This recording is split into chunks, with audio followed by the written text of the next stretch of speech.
It's Chef Shirley here at Heart and Soul, the hottest, newest soul food spot here in Fayetteville, North Carolina. 4808 Randall Street, Suite 111.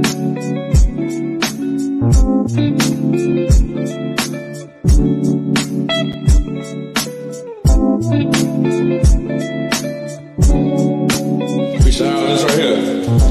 We cook from the heart for your soul.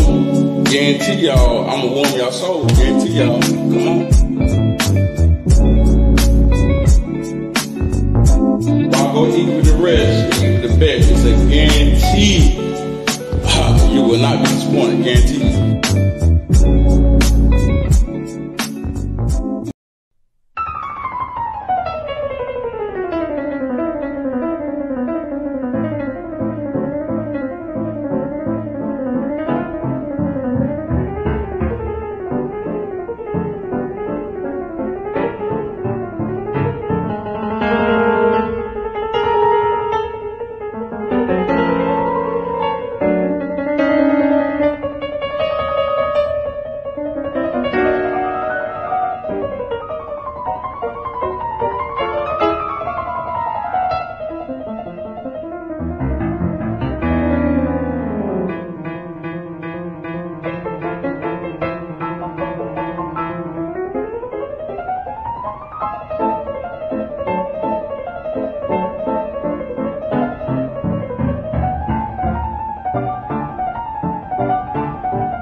For all the marbles, Super Bowl 38, the Carolina Panthers and the New England Patriots.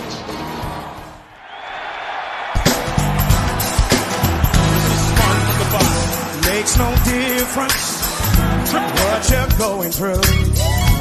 You're gonna make it. God's gonna see you through. Hold your head up. Put a smile on your face. This is another test. It won't last always. So get ready. Get ready for your blessing. For your blessing. Get ready. Get ready for your miracle. For your miracle. Get ready. Get ready for your blessing. For your blessing. Get ready. Get ready for your miracle. For your miracle. I know you've been hurting deep down inside. Let me encourage you. It's gonna be alright. Troubles and trials come to make you strong. Keep on believing. You keep holding on. Get ready. Get ready for your blessing. For your blessing. Get ready. Get ready for your miracle. For your miracle. Get ready. Get ready for your blessing. For your blessing. Get ready. Get ready for your miracle. For your miracle. Thank you, Jesus.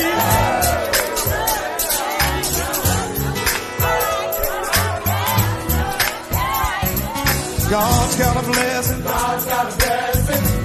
Everybody say that with me. God's got a blessing. God's got a blessing. If you really believe it, God's got a blessing. God's got a blessing. Come on. God's got a blessing. God's got a blessing. Oh, yeah, yeah. Come on. Ladies and gentlemen, this your journey in Jarrells Journal. Say it now, yeah, that's right. Nothing less but the best. This your journey in Jarrells Journal. Say it now, stand up. All over the globe. This your journey in Jarrells Journal. 2-6. In city, stand up. 2-6. This your journey in Jarrells Journal. Let's go. Bring it with me, the source of your information. Created to cover all sorts of sports and many players.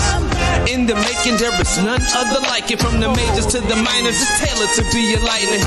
To politic with the globe and unfold an athletic platform for the world to behold. Stay tuned as I cover your thoughts and views. Innovating a structure to stand tall. caller for the player of the day, making way for tomorrow. Consistent content distributed with quality as passions of the youth get used, creating prodigies. The cornerstone for the call-ins and interviews, opinions, countdowns, trivia's the latest news. Bearing gifts, so this from me to you, guaranteed to be what you don't want to miss. So have a seat, cause I'm back.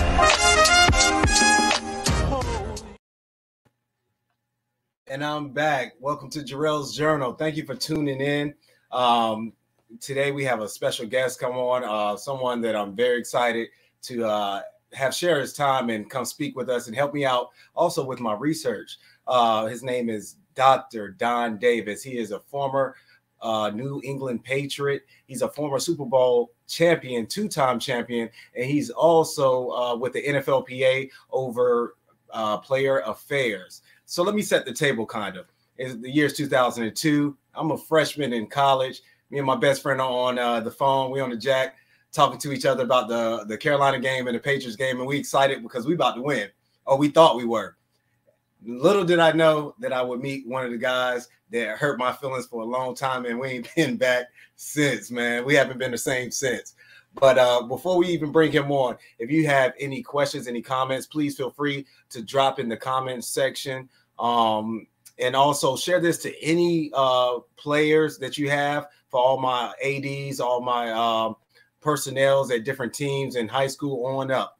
But without further ado, please help me welcome Dr. Don Davis to Jarrells Journal. How you doing, my friend? My man, thank you for coming on. I appreciate you once again. How you been, though?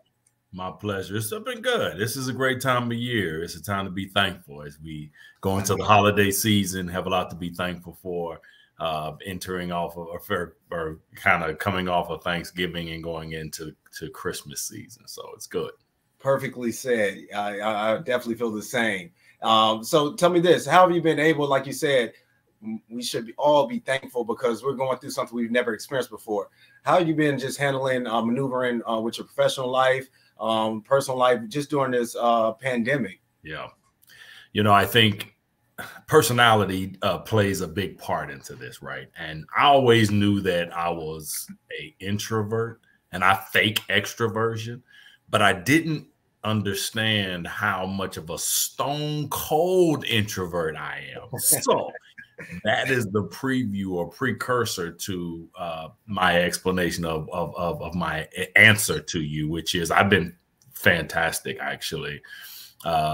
My wife and I, we've been together for 21 years, and we have 3 F's that are the foundation of our marriage.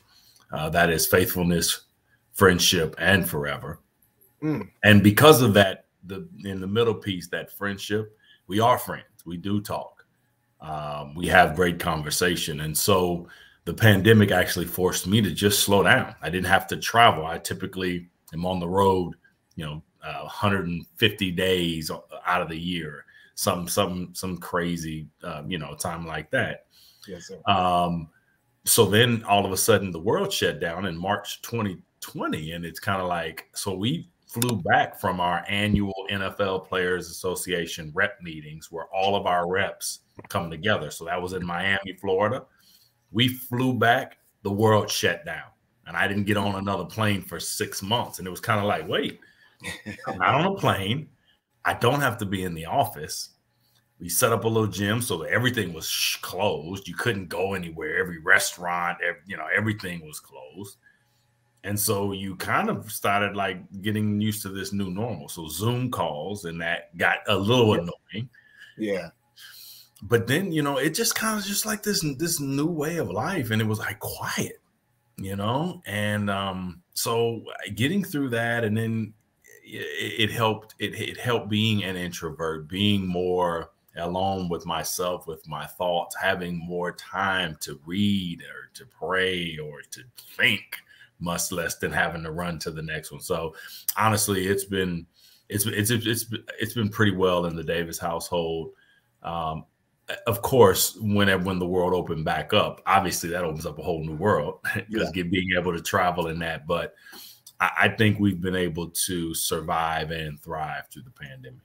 That is awesome. And real quick, major shout out to one of our mutual friends that is an awesome person, Miss Jennifer Garrett.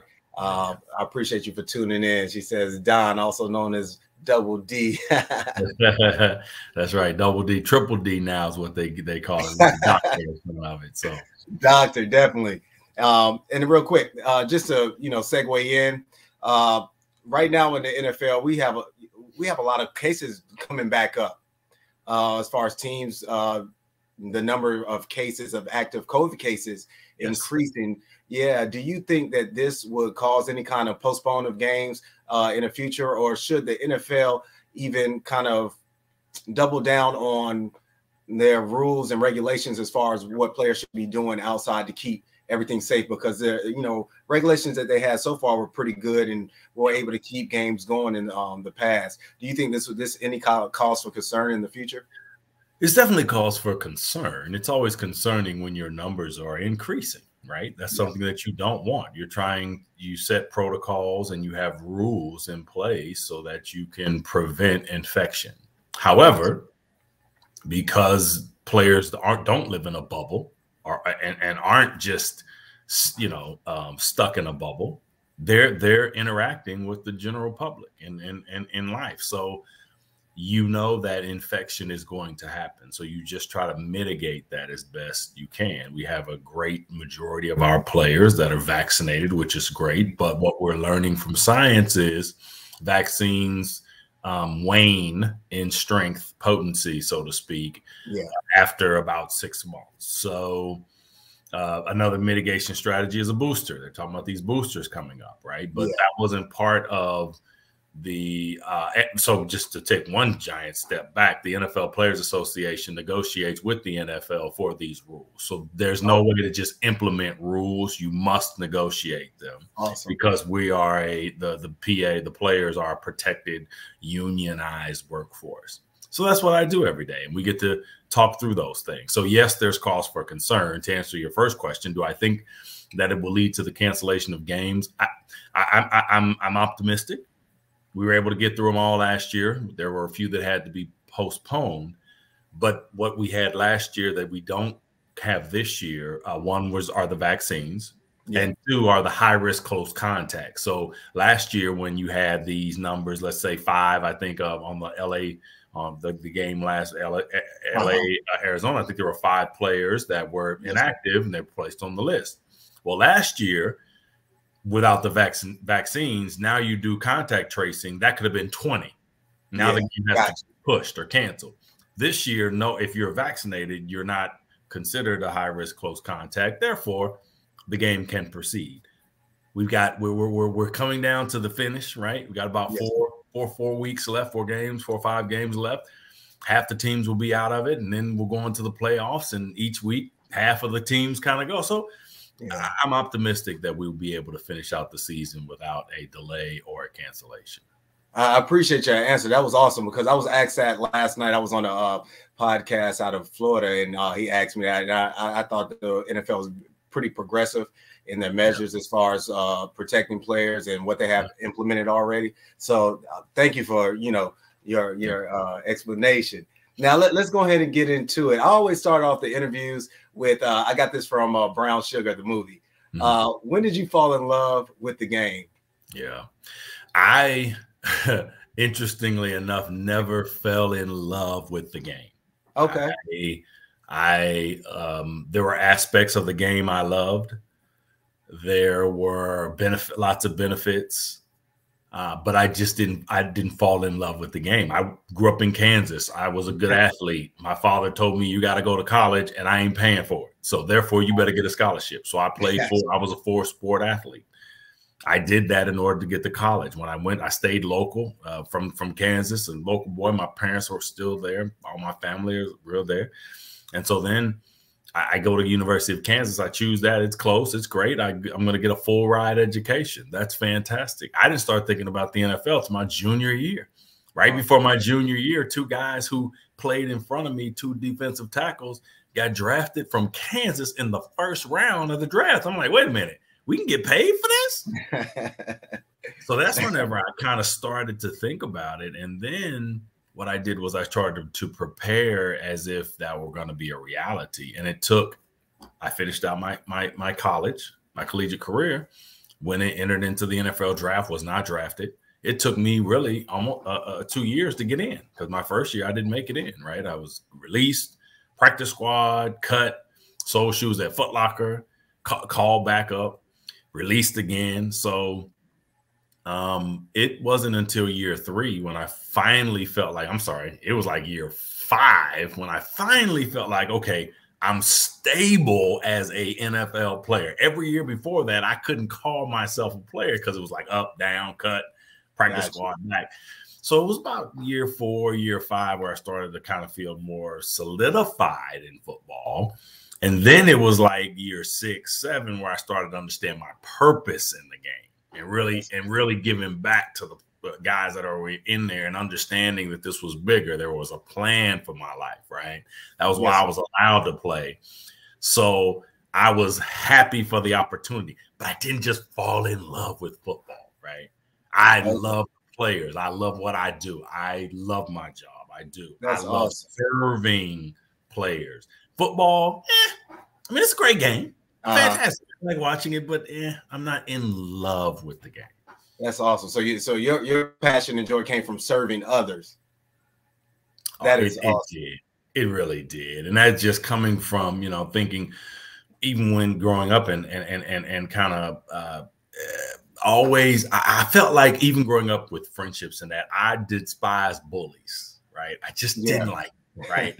It's not that I was some big tough guy or anything, but I just felt like all people matter, right? So I never subscribed to that sort of hierarchy, right? And then that carries over into college, being involved in certain leader, being a captain, serving your team. So that all of these kind of roles of this servant leadership kind of have really marked a great deal of my adult life. So real quick, I'm gonna go back to your hometown years. We're gonna go straight into the research questions. Okay. So growing up, you say that you was from Kansas. How was your environment in Kansas, and who were some leaders that kind of influenced you outside of like mom and dad? Did you have someone in the school or in the church that kind of was very influential to who you are? It's a great question. My environment was very different. So I grew up in the city, and in the 5th grade moved out to the suburbs. So I literally grew up my first 10 years of life, 12 years of life in the inner city with a bunch of folks who looked just like me. And then we moved out to the burbs with nobody who looks like me. So this interesting bifurcation happened in my life, these 2 separate lives. So I would be one way during the week, and then on the weekends with church and haircuts and family in another. So I literally was in 2 communities.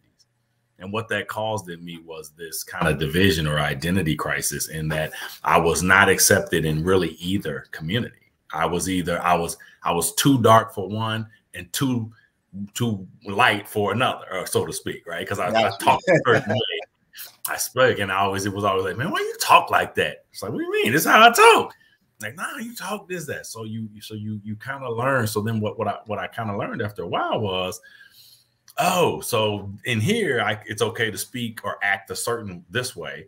And then over here, you act a completely different way. They're both you, but you just learn the code switch, right? And so you would come in and out of codes. So that was kind of the upbringing, my background. It wasn't until I got to college where I understand how that was a strength, even though it felt like a weakness going through it. And it was very lonely and isolating, probably, which led to a lot of my introversion, right? My introverted nature. But then going to college and being able to then talk to everybody, communicate with everybody, connect with everybody. And that has served me on my role, as I continued into my role today. But to go back to like mentors, a lot of it was, obviously we had, I grew up in the church. Like if the lights are on in the church, you there. Right? I was church. Matter of fact, by 14, I was like, oh my gosh, can we please skip? Same here, man. Same here. Yeah, the Wednesday service. But you know, you always there were I had an uncle that I looked up to. I had one of my uncle's friends who was an athlete I looked up to. There were a couple teachers changed my life. Had just mentors from mine, and then some coaches that I could say, man, these are all. I mean, there are definitely figures that I can point to that made an impression on me, that helped me to, you know, try to do the right thing, try to live a good life. That's awesome. And you know what reminds me of, you said you were brought up in the city, but then moved to the, you know, suburbs. So my difference was my parents separated. So mom being an educator and dad, you know, a little different, you know what I'm saying? So you know, you can see the difference of trying to balance, you know, different households. So I definitely understand that. I definitely totally imagine two different worlds, right? And then you learn to act and operate in each of them differently. Yes, sir. Now, real quick, in your high school years, as far as playing football, how was your environment? I always ask the players this as well. Here in Fayetteville, I'm from Fayetteville, North Carolina. In Fayetteville, our high school football programs is very heavy. The community is backing, especially right now, you know, playoff time. How was the environment around your, you know, in Kansas? It definitely had that Friday night light feel, but nowhere near what it is today. Nowhere near the Texas rivalries, the Florida, even Carolina, California, the Ohio's. It's not that level. But we did, you know, have our local rivalries in that, and they did get pretty heated in the next towns over, and we were 6A, so we were a big school, so we competed at the highest level. But I would say that it's gotten probably more. I see it now, like with social media and with just the popularity of the game. I think the game has gotten much more popular due to television and, you know, broadcast rights and that than it was back when I was coming up. But, you know, I think it was typical. Everybody, you know, it's Friday night. We're going to the high school and we're going to play, and everybody's going to be there and they're going to be loud. And, you know, after that, you're going to all hang out if you win, or if you lose too, I guess. But yeah, so I think it was pretty typical. Now, did you have any lessons that stuck with you from high school, like from your coaches, or anything that kind of like always, you know, sometimes it's just one little thing that will stick with you forever. Did you have any of those kind of lessons? 100%. It's actually right in my ninth grade year. I was a little big for my britches. I felt like I was one of the best players, right? And we were running sprints one day. And old Coach Perkins, I'll never forget it. I was a captain. I was one of the captains. We were running sprints, and we got down to the end. You know how when you run in sprints, you're tired. And we had it where if you jumped, you got to run another one. Okay. So I have no idea what number it was, but it was late, and we were about done. And so the coach blew the whistle. Coach Perkins blew the whistle, said, "You got to go back." And here I am, the captain. Who jumped? Who was it? And he was like, "It was you." It's like, what? No, I didn't jump, blah, blah, right? He was like, "Yep, everybody get back on the line," you know. So I'm just cussing and fussing and just pissed off. I didn't do it. You make an example of me, this, that, and the third. And so much so to where it got so heated that he added another one. And so I said, "You know what? This is BS. I quit." Threw my helmet off, threw my pads off, stormed off the field. Well, I got home. My father marched my butt right back up there. Was like, "No, you ain't doing that." Had to apologize and all of that to my teammates and that. So the coach allowed me back on the team and all that, but with one caveat. I wasn't allowed to dress for the first game. Okay, wow. I wasn't allowed to play in the second game, and I wasn't allowed to start in the third game. Now, here I am thinking, whatever, man. You know, back then you only got like 10 games. I'm like, yeah, ain't no way. Y'all gonna be terrible. The team won all 3 games. Oh, wow. Never forgot that lesson. It was something I needed. It was a piece of humble pie that I needed because I was being a jerk. Even though I still didn't jump, he was trying to prove a point, and I was a leader, and I should have carried myself differently. Never forgot that, and it's a lesson that stuck with me the rest of my life. Yeah. even when you're on your high horse, I've found out that when you don't realize how much you need to be humble until you get down to the very bottom and you're looking at yourself in retrospect. Absolutely. And, you know, and today with the, like we talked about with social media and the rise in that, I'm telling you, I see more of this need for the guys to have a little bit of humble pie. Right. Yeah. And I can only imagine, it's nothing against them. I mean, heck, there are young men coming out right now from high school who have more followers than I do. Right. And they're just, I can only imagine when you're just being fed that on a daily basis. Yeah. Of course your ego grows, right? You're the man, you're the woman, you're the person, you're that dude, you're that girl. So it feeds that. And it's just like, unfortunately, that's not life. And there's some kids that I want to just be like, man, if I could just shake you and just because I'm telling you, the world is not going to be kind to you. Like when you make that mistake, because we all make mistakes, when you make that mistake, the world will not be kind because you're not humble. Yeah. So, you know, it's a tough thing. But again, I'm not trying to make excuses for anyone, but I get and understand how this next generation might struggle with some of these things and will need to be taken down just a notch. And then we can feel it in all aspects. And, you know, as a teacher, as a parent, I see it on a daily basis. And I just wish, I'm the same way, it's a lot with, you know, the different times we're in, social media, like you said. I wish we still could, you know, bring up kids the way we did. Like we can't even take, you know, our next door neighbors used to help out with, you know, parenting. You can't even do that anymore. We were just talking about that. Things have changed. Yeah. So, you know, we have to adapt to the times, like you said. That's right. That's awesome. I remember growing up and then being over at, you know, the neighbor's house. And yeah, she would take that shoe off and she would tear us up if we would do. Man, you put your hands on somebody else's kid today. You'd be right in. That's a lawsuit waiting to happen. Be on the news quick, huh? Literally. Now, real quick, let's jump into your collegiate years at KU. How was the program? Because just speaking from the D1 experience, how was that atmosphere at a D1 big school like KU? It was good. We were in the Big 8. It's now the Big 12. Kansas is at the bottom of the barrel right now. Unfortunately, they've had a few losing seasons, but we were able to. Of my 4 seasons, I only had 1 losing season. We got to go to one bowl game, close to making it in another, but at least he had a winning season. They didn't have many bowls as they do now. Man, they got 1,000 bowls, but not back then. There was only a few, or there were less. Not a few, there were less. So, but it was you know, Division I football. You know, we had our nationally televised games. It was a great experience. Again, coming from just a town in Kansas, then to go to play Oklahoma's and Colorado, and you know, it was a great experience. And I enjoyed division. I enjoy college. So forget about divisions. I enjoy college athletics.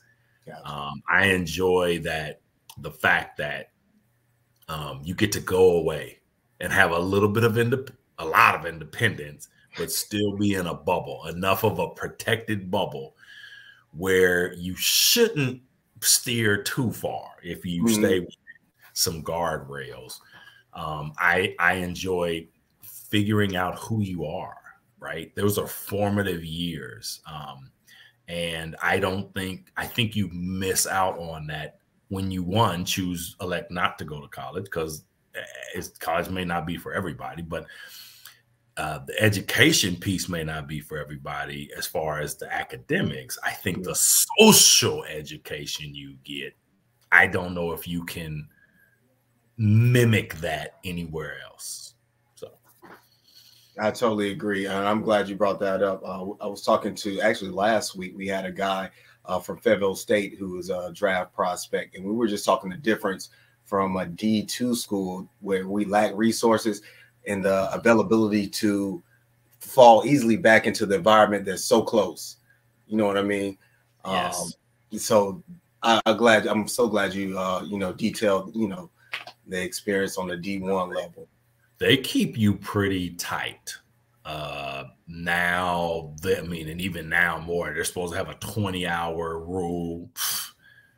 They keep that schedule. They keep those athletes a long time in order to keep those guardrails up, right? So again, I think it's a great experience. That's awesome. Now, one question I did want to ask you is, we often see a lot of, or hear about, can't say, you know, personally from experience, but hear about a lot of, on the D1 level, players getting sheltered from off-field troubles. Like if they get in trouble because of their talents, they can wing off depending on the level of what that issue is. Was there any kind of situations like that, or did you experience any of that with any teammates or anything like that at your program? Yeah, I mean, I think, well, first of all, I think that's harder today, again, with the rise of social media. Somebody has a camera somewhere, and you just don't get to sweep things under the rug. Like I think I think made it easier to do in the past. There are examples. Absolutely. I mean, I look at my own self of, you know, getting into a fight at a bar, which is stupid, right? Somebody with some liquid courage who's just gonna try the athlete, right? Yeah. And then you get into this brawl, and yeah, because it's the local yokels, they show up, they know, so yep, everybody gets taken in, but then it all just goes away, right? Mm-hmm.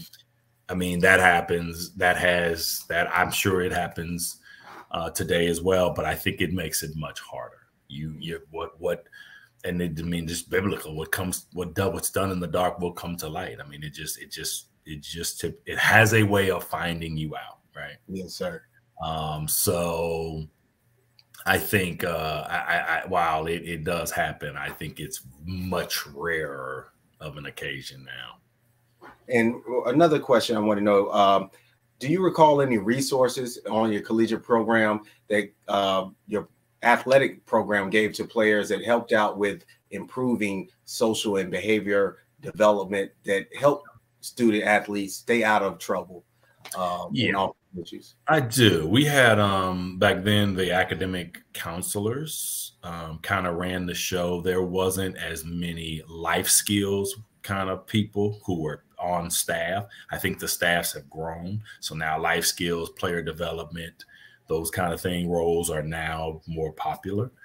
We didn't have a person like that. We did have an academic counselor and a whole crew. And so what they did was they structured the day that those would have study hall. They would meet with they would have counseling. They would have, stretching stuff for your body, wellness. They encouraged the continued growth and investment into yourself. So it was more tied to a prevention than intervention. Right. Yes, got you. And so I wasn't one of the players who had difficulties with academics. Matter of fact, school kind of came somewhat easy, has always pretty much come easy for me because I just have discipline and tools. Yes. Not because I'm that smart. I know how to study.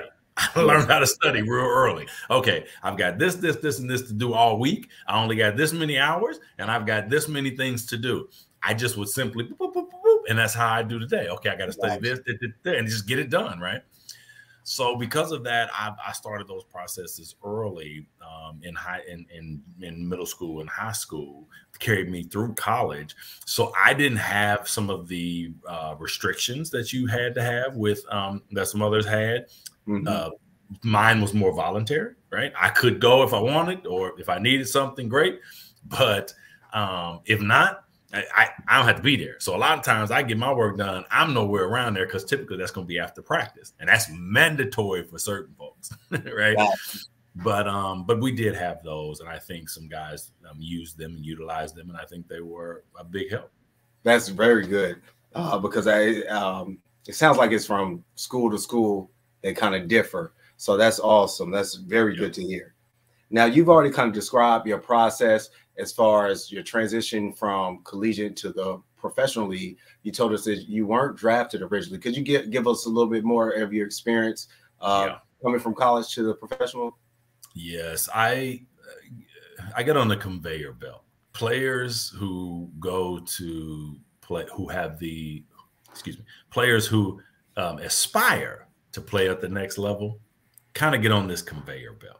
And even those who don't, I think, can get on the conveyor belt. And what I mean is just kind of step on, right? You're recruited in high school. You sign your letter of intent. You get to school and you have freshman ball orientation. Mm-hmm. You get to start, you get to play. They kind of, do everything, at least structure your day. You just kind of fall in line. You never really give much thought, or not many give much thought to what you want to do. So whatever school it is, they have whatever a program that they put all the athletes through who are undecided, criminal justice or something else, right? And then you just go on there and you take the classes because they've already got it out, right? Okay, well, during the season, you don't want to take these kind of classes. In the off season, you take these kind of classes. You're only going to take this many. You have summer school. You just get on the conveyor belt. You literally just you just go through life, right? And so then, okay, you come to your senior year. And here we are, we're on the conveyor belt because everything that I've been doing, I've been juggling my classwork, your academic stuff, your athletics, your training and all that. You've been doing it for 3.5 years. But all of a sudden, on the conveyor belt, somebody has convinced us, the players, that they can't stay in school. They need to get out of school. They need to go and train to be in the NFL. So that was me. So I dropped all my classes, the spring of my senior year, so I could focus on football. Now, many folks will go to some of these schools, these camps, these speed camps and that to get them prepared for the draft and that. I just dropped school and stayed exactly where I was in Kansas City, in Kansas at there. So I was literally just wasting. I mean, I was working out, but you only can work out so many hours a day. And then the rest of the day, I was literally not feeding my mind at all. So I go through this draft process. We have a party. Everybody's over, all of this, have all these people calling. And it was awful because I watched every name for 2 days. Now it's 3 days. Then it was 2 days. Yeah. Every name with all my family members. I watched every one of them and wasn't drafted. That was awful. That was a terrible feeling. But then you kind of have a bunch of teams call to offer you a free agent rookie contract. I had quite a bit of them call, so I had a little bit of my pick of the litter. I just picked the one that gave me the most money. That's what I did. Again, conveyor belt. On the conveyor belt. Yeah. That was a terrible decision. I had 3 of them who worked me out multiple times who were like, hey, we want you to come here. We want you to come here. But this team, the New York Jets, just offered me the most money. They ain't worked me out the whole time. Like, it's just dumb. Conveyor belt. Money, money, money. Okay, so I get released. And then I get picked up on the practice squad. So it's like, okay, I'm doing it. Then I get released. And so I sit around for a month and wait. And then finally, I'm like, okay, I need a job. Start working at Foot Locker. So I did that. That was 3 months. Get signed back. Okay, I'm going back to train for 8 months, get cut again, but then get picked up and put on practice squad and then eventually play my second year. So it's like, okay. So that was my transition in. It was rough. It was rough because even though I didn't fall in love with football, I loved being a football player. Got you. So I love the benefits and the idea of, oh, wow, I can make more money in this 1 year than I could in 3 years at Foot Locker, right? That's a great thing. And so it was painful. It was awful. And then you learn the business and the politics and you're told and you watch stuff and you watch hypocrisy happen. You outwork somebody else, but because they were drafted higher than you, then they get to play, right? So those are just lessons that nobody can really prepare you for because you're used to thinking it's a meritocracy.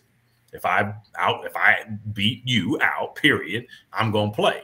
It ain't that way. It's not always that way in the NFL. So that was a learning curve and learning lesson. So I would call my transition, if I had to put a word on it, one word, it would be difficult. It was extremely difficult.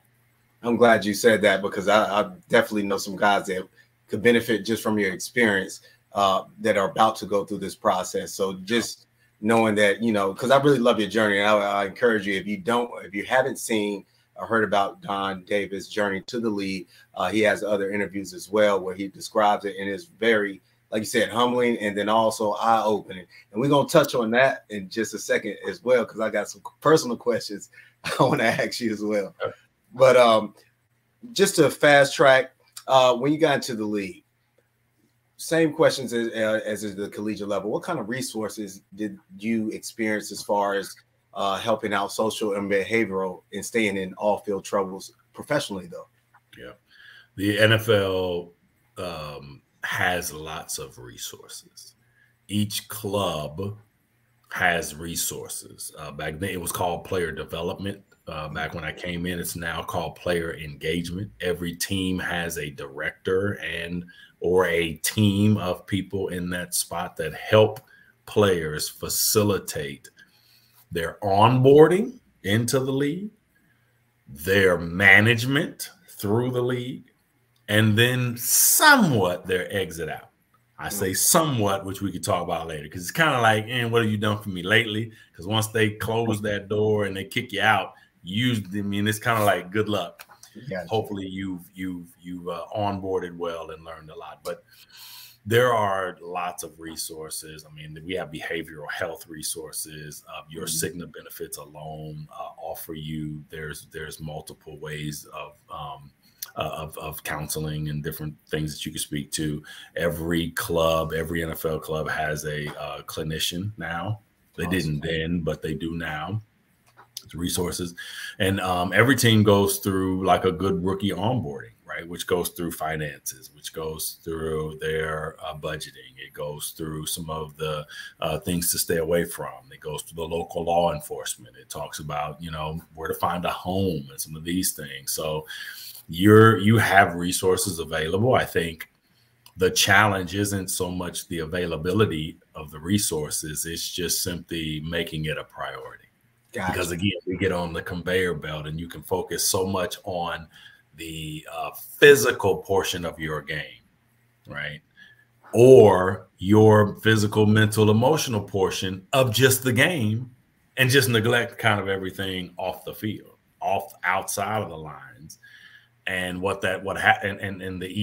you do that, it makes it easy for you to fall victim to, allowing other people to run your private affairs. And that can be a catastrophe, right? Because you can trust. There are players who trust people to do all this off the field stuff for them, and they have no idea whether they're leading them down into a ditch or whether they're, increasing all of their values. So. Thank you, Jeff, and that's my fiance Mia. Thank you.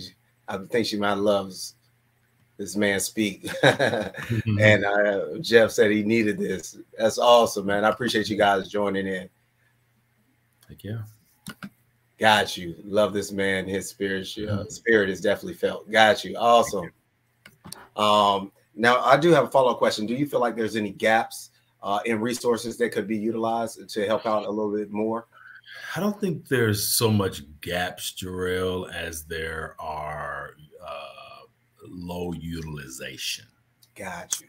I feel like everything's kind of covered. I mean, you really have, for the most part, the resources. It's just simply doing it, right? Making it a priority.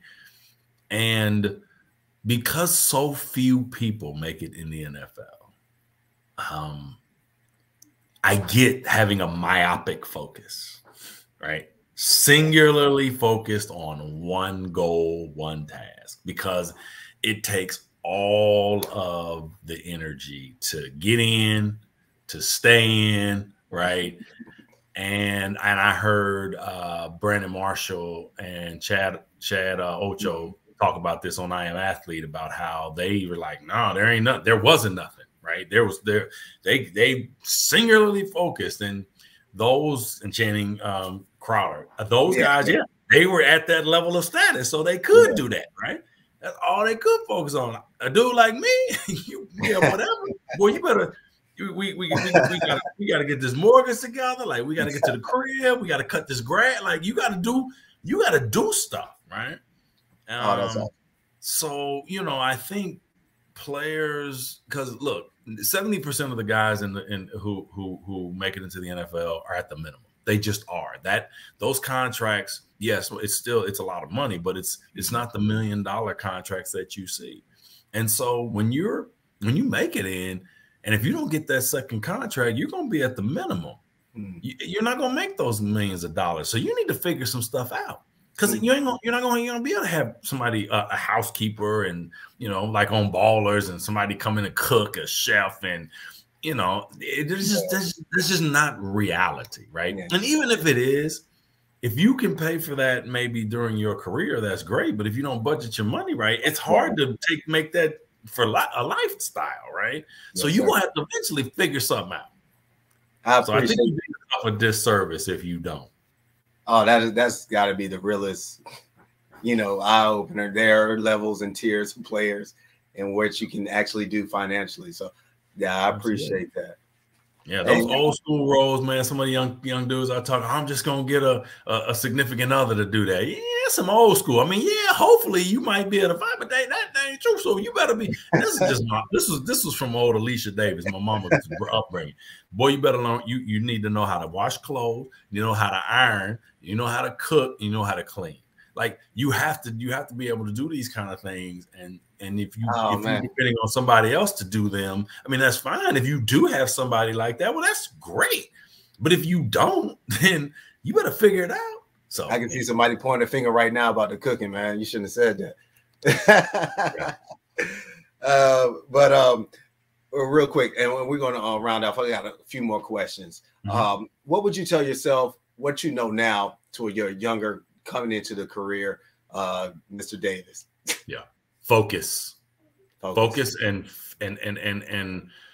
master the monotony. And what I mean by that is there are systems. There's a book I was reading by Dr. Clear called Atomic Habits. Great resource. I highly recommend that. But the premise of it, the book, Dr. Clear says, we don't rise to the level of our goals. Everybody sets goals. I want to lose weight. I want to be married. I want more money. We don't rise to the level of our goals. We fall to the level of our systems. Systems are monotony. Systems are processes that get you to the goal. Right? Gotcha. What I would tell young Don Davis is master the monotony. Have processes that get you that have a greater degree percentage of getting you to the goal. Don't just focus on the goal. I want to get to the league. Okay. But how do you do that? Taking care of your body, eating right, getting rest, not consuming a lot of products that would dehydrate your body. That I did in college. So those kind of things I would tell younger Don Davis. Man, you've been dropping some jewels, and I appreciate it. Some great jewels. Now, one thing, like I said, we're going to go back. You explained that in your process of making it and actually getting onto a regular position in the league, you got cut a few times. And then your first full season, you had 1 foot in, 1 foot out of balancing the spiritual world and the cardinal world. So my question is, how would you explain your experience of balancing that? And what was your kind of epitome, not epitome, but eye opener of where I need to, correct myself and get right? Yeah.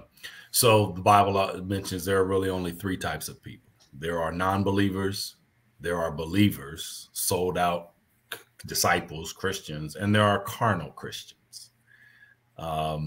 Many, I think, find themselves in that last bucket, in that carnality, that carnal, and that's what you mentioned. And that's where I found myself. I did all the motions, gave myself to the Lord. I said the prayer, I got baptized, I went to Sunday school, I did all of these actions. And I understood cognitively, mentally that, yes, I'm saved, but I had no heart relationship. I had no understanding of what it meant to be in relationship. I knew that Jesus loved me. I knew God loved me. I knew Jesus sent his son to die for me, but I in no way had a relationship with him. And so that's how I lived my life. And when you're not in relationship, or if you're not in relationship, that's non-believer status. If you're in a relationship, but you are a terrible partner, which we kind of are because he's perfect. Jesus is perfect and we are not. So there's always one half of this. No matter how good you are, you're going to be imperfect. There's one imperfect half. But if you're not at least trying to give your all, right, to live a life for this relationship, then you're in carnality, right? You're falling short. And that's where I lived. And so for me, it was finally the epiphany came after going through getting released, after making it in, pretty much just about broke. I mean, I was living kind of check to check from there, was a borderline alcoholic, and was going through a divorce. So I had all this stuff going on. And then I left from New Orleans, which in and of itself, nothing against people from New Orleans, but it's a little dark down there in New Orleans. Like New Orleans is, yeah. And then going to Tampa. So it's almost like I went from almost the darkness to the light. Right. Got you. And then got exposed to Coach Tony Dungy, who lived it. He didn't speak it, but he lived it. And it was deafening. So watching someone else live out this book that I've been reading or know and seem to do it well made me want to say, I want that. And because of that, that was my epiphany. That was my moment. That was when I said, okay, I don't want to live this life anymore.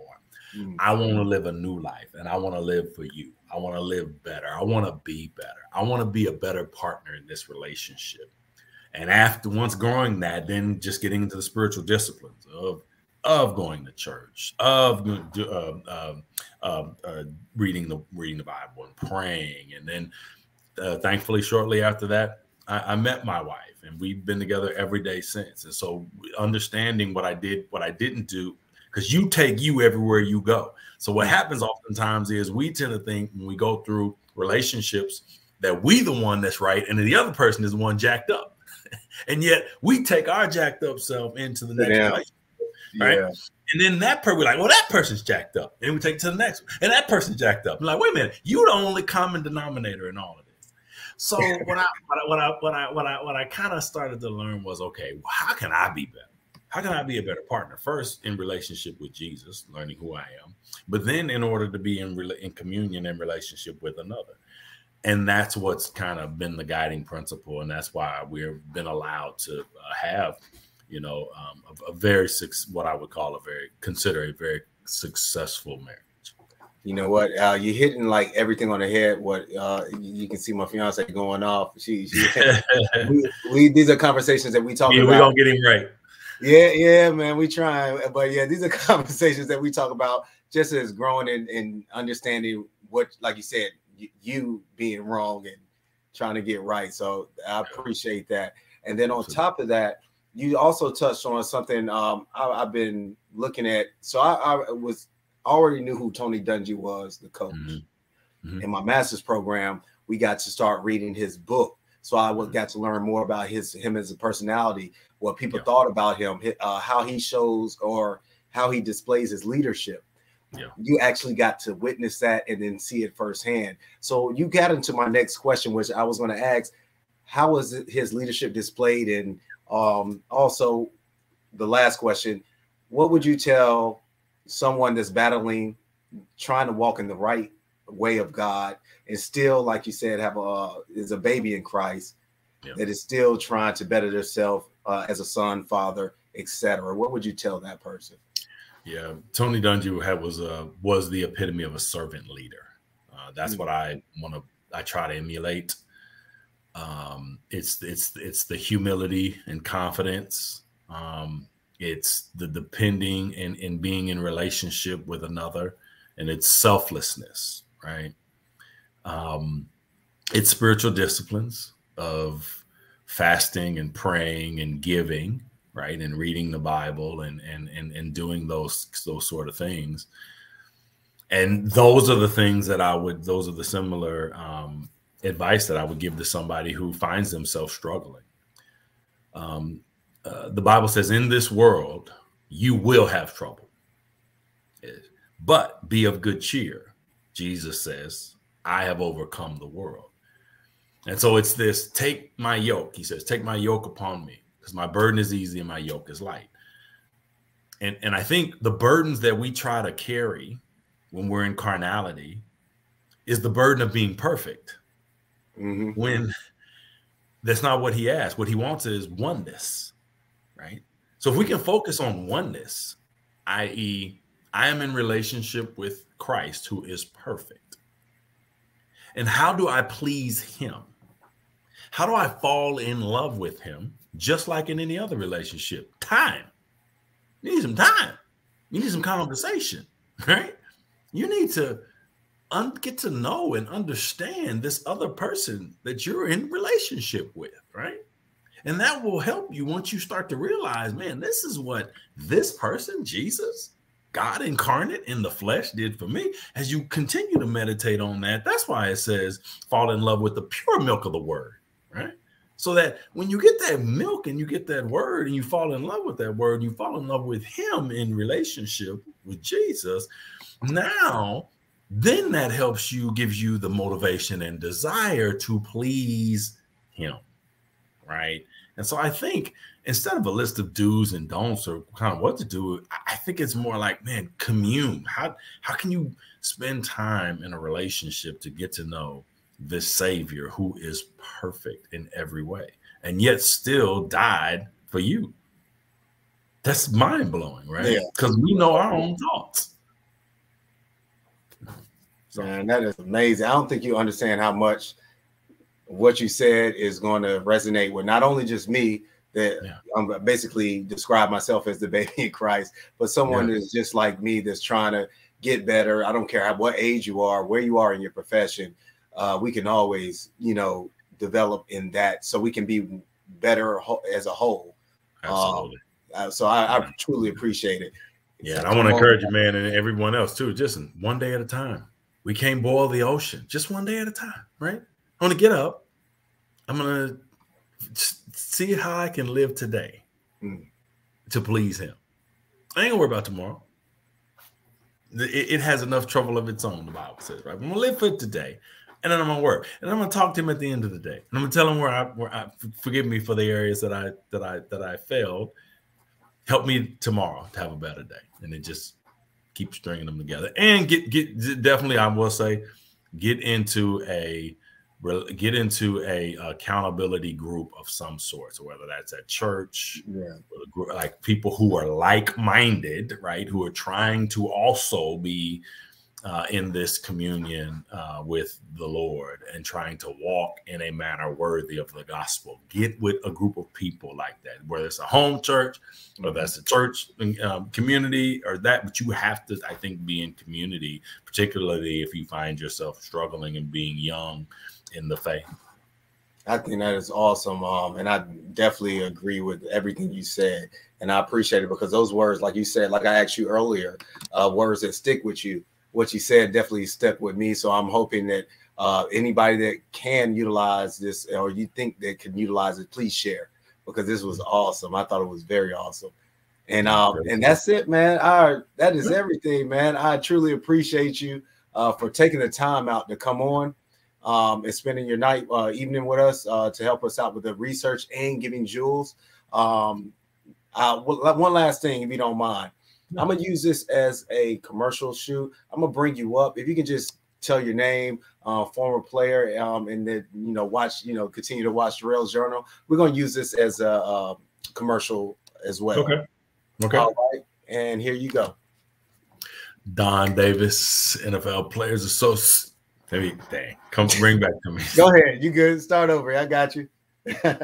Don Davis, former two-time Super Bowl champ, current NFLPA senior director. Keep watching Jarrells Journal. Man, we got money.